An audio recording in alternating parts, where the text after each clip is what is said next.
What's up, y'all? My name is Prince, and I'm an urban acolyte. This is another entry in my workout journal, and if you haven't been keeping up, I'm working my way through GMB Elements. This is an 8-week online training program that uses locomotive exercises and targeted mobility work to build strength, flexibility, and motor control. GMB Elements is the foundational program for their other programs that help develop skills for activities like gymnastics, tumbling, and extreme martial arts, also known as tricking.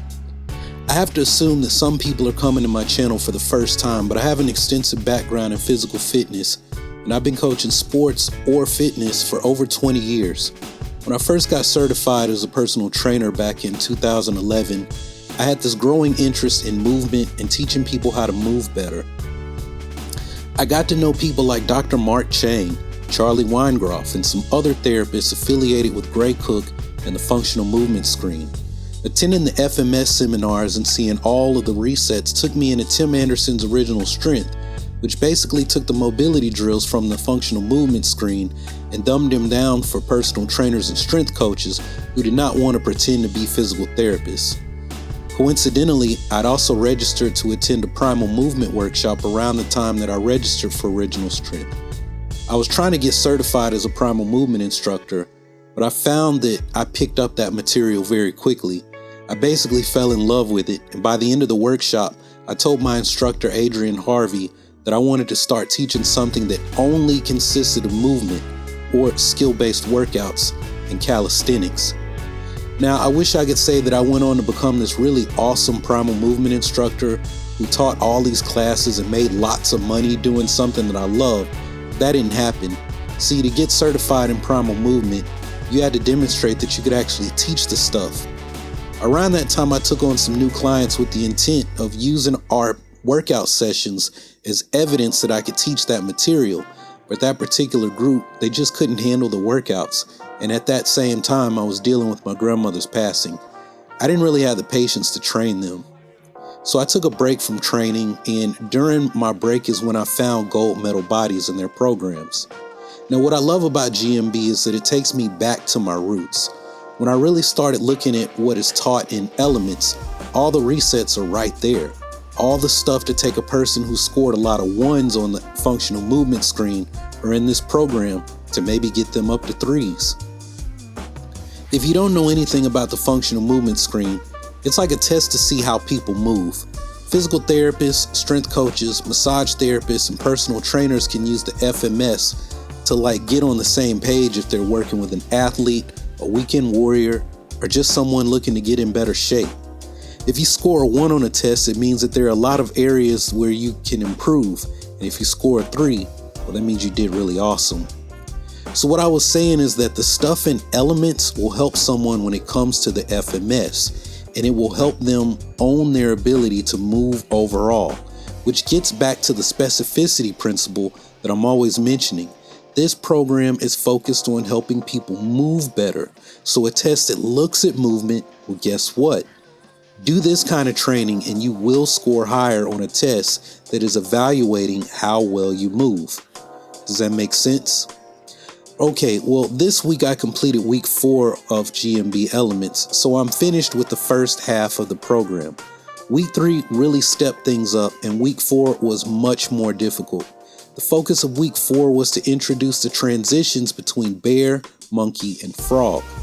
I also had to really work on the intermediate levels of these movements. So with the bear, I did a lot of bent arm bear, which really worked on my shoulders. I worked the high monkey and the high frogger a lot this week as well.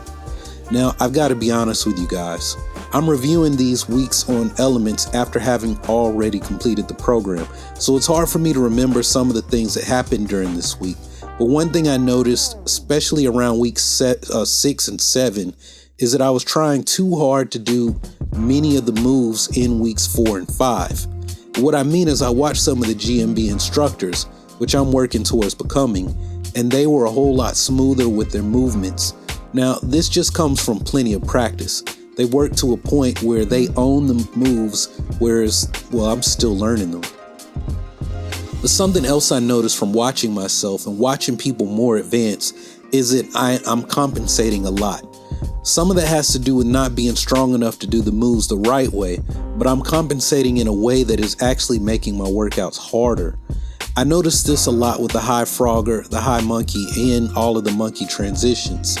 I use my legs a lot to jump into the positions where maybe all I needed to do was a much more simple movement. And maybe when I get to later movements, look, having that extra push off the ground from my legs will be helpful. Probably when I get to cartwheels and some of the low-level tumbling.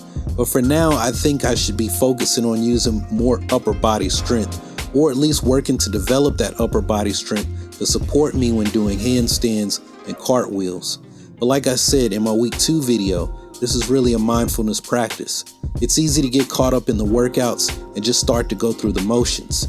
If you really pay attention to what you're doing, that's what mindfulness is. It's just learning how to pay attention. If you really pay attention to what you're doing when you do the movements, you can get an idea of what's going on, where you need to improve, and where you really are strong.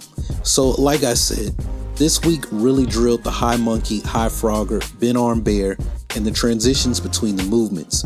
By the end of week 4, I started to play with flowing between the movements and having a spontaneous session. I still have a long way to go to start moving like my friend Muscle Cat. And speaking of Azima, I want to congratulate her on her marriage. I think Azima's husband runs a Brazilian Jiu-Jitsu school in Phuket. So maybe when I get to Thailand, I hope Azima will let me hang out and do a flow workout video with me. Maybe I can get in some Brazilian Jiu-Jitsu lessons too and get choked out by a girl. And my boo over there, she really wants to go to Phuket. So maybe that's a video that can happen one day soon. We'll have to wait and see. Anyway, that's all I got for week 4 of GMB Elements. After this week, the level of difficulty really increases significantly. The workouts get much harder and they took longer for me to recover, but I'll push through. So be sure to check back for my week 5 review, and thanks for hanging out with me on this one. But hey, before I go, I want to give you a chance to get in on a chance to train. Now, I have a long way to go before I become a GMB trainer, but I'm looking for some people who are interested in doing calisthenics or workouts that use a minimal amount of equipment and are focused primarily on bodyweight training. My coaching spots are almost full, so I'm only looking for about 5 people to participate. And since I'm still learning this material, I offer this at a heavy discount while I work towards my certification, and also so I can work out the kinks on my end. So if you're interested to know more, there's a link down below to set up a coaching call to discuss what you're looking to do and if I can help you. This is just a discovery call, so you won't be locked into anything at all. Anyway, click the link in the video description, fill out the form, and I'll be in touch with you soon. If you haven't subscribed already, go ahead and click on that subscribe button so that you can take your first steps towards becoming an urban acolyte. Embark on the journey of becoming the hero of your own story and become a force for change in your community. Make sure to check out more videos from this channel, especially the one that YouTube has recommended for you. Anyway, that's all I got for this video. Thanks for watching. Y'all keep on breathing, and may the force of others be with you, always.